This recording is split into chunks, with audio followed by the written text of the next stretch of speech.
Hırs en tatlı düşmanındır. Bir an dur ve derin bir nefes al. Şimdi gözlerini kapat ve şunu hayal et. Hesabın %50 kârda. Bir hisse uçuyor. Herkes daha gider diyor. İçinde bir ses, şimdi satsam az olur. Biraz daha bekleyeyim. Belki %100 yaparım diyor. O ses hırstır. Ve o ses borsanın en tehlikeli, en sinsi düşmanıdır. Ben bu düşmana defalarca yenildim. %80 kârda olduğum bir pozisyonu tutmak istedim. Daha gider dedim. Ertesi hafta %40 zarar ettim. Başka bir sefer %120 kârda biraz daha dedim. Ertesi ay sıfıra yakın kaldım. Sonra anladım. Borsada en büyük hata kazanmak değil, kazanmayı bırakmamaktır. Hırs kazancı yutar. Senin 14 maddelik altın listenin son ve en güçlü kuralı burada devreye giriyor. Asla hırs yapma. Bu bölümde serinin finali olarak hırsın neden bu kadar ölümcül olduğunu, nasıl çalıştığını, kendi yaşadığım en acı hırs felaketlerinden uzun uzun örneklerle anlatacağım. Çünkü bu kural tüm diğer kuralların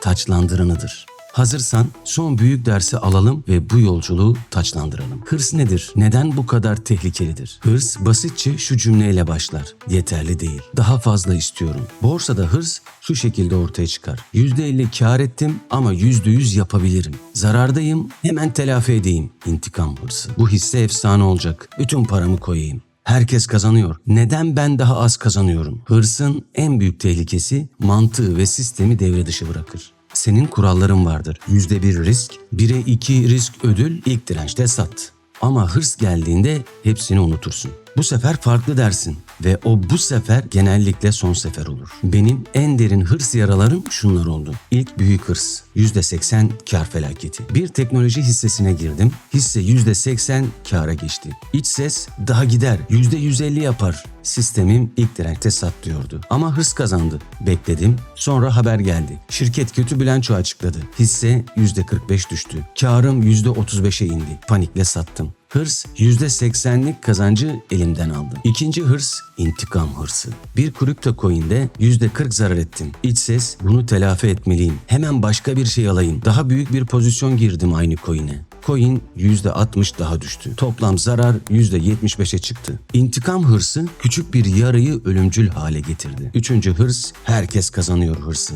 Arkadaşlarım, sosyal medya, forumlar herkes kâr ediyor gibiydi. Ben neden daha az kazanıyorum diye hırslandım. Sistemi bozdum. Daha agresif oldum. Riskimi %5'e çıkarttım. Bir hafta içinde %18 düşüş yaşadım. Hırs disiplinimi yok etti. Hırsın psikolojik mekanizması, hırs neden bu kadar güçlü? Çünkü beyin ödül sistemini tetikliyor. Dopamin salgılanıyor. Daha fazla kazanma hayali seni sarhoş eder. Ama dopamin düşüşü geldiğinde panik başlar. Dopamin düşüşü eşittir öfke, suçluluk, pişmanlık, küslük. Hırs geldiğinde risk algısı düşer. Mantık devre dışı kalır. Bu sefer farklı, yanılsaması başlar. Küçük kazançlar tatmin etmez. Ben hırslandığımda %20 kar az, %50 yapayım derdim. Sonuç %20'yi de kaybederdim. Hırsı yenmenin 10 pratik yolu. Şimdi sana uzun uzun adım adım anlatayım. Kar hedefini önceden belirle. İşleme girmeden önce %20'de satacağım de. Ben bunu yapmadıktan sonra çok acı çektim. Hedef koy.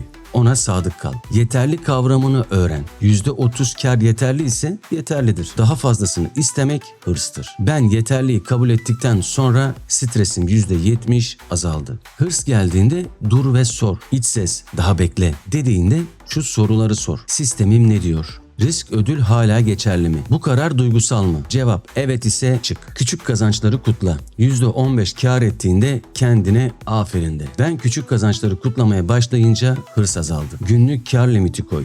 Günlük %3 kârda dur. Daha fazlasını istemek hırstır. Ben bu limiti koyduktan sonra aşırı işlem yapmayı bıraktım. Hırs günlüğü tut. Hırs hissettiğinde yaz. Ne kadar kârdayım? Neden daha fazla istiyorum? Gerçekçi miyim? Ben bu günlüğü tutunca hırsı erken yakaladım. Başarı hikayeleri okurken dikkat et. %1000 kâr etti. Hikayeleri oku ama sonunu oku. Çoğu zirvede tuttu ve battı. Ben hırs hikayeleri okuyunca ben olmayacağım dedim. Disiplinli arkadaşlar bul. Hırslı değil. Disiplinli arkadaşlarla konuş. Ben disiplinli bir grupla konuşunca hırsım azaldı. Borsayı oyun gibi gör. Kazanmak güzel ama oyunu oynamak daha güzel. Ben borsayı hayat oyunu gibi görmeye başlayınca hırs bitti. Unutma, en büyük kazanç kaybetmemektir. Hırs kazanmayı büyütür ama kaybetmeyi de büyütür. Kaybetmemek kazanmaktan daha değerlidir. Hırsın en büyük dersleri. Hırs bana şunu öğretti. %100 kazanmak güzel ama %0 kalmak felakettir. Küçük ama düzenli kazanç, büyük ama tek seferlik kazançtan üstündür. Hırsın en büyük düşmanı sabırdır. Sabır kazanırsan para zaten gelir. Ben hırsı yenince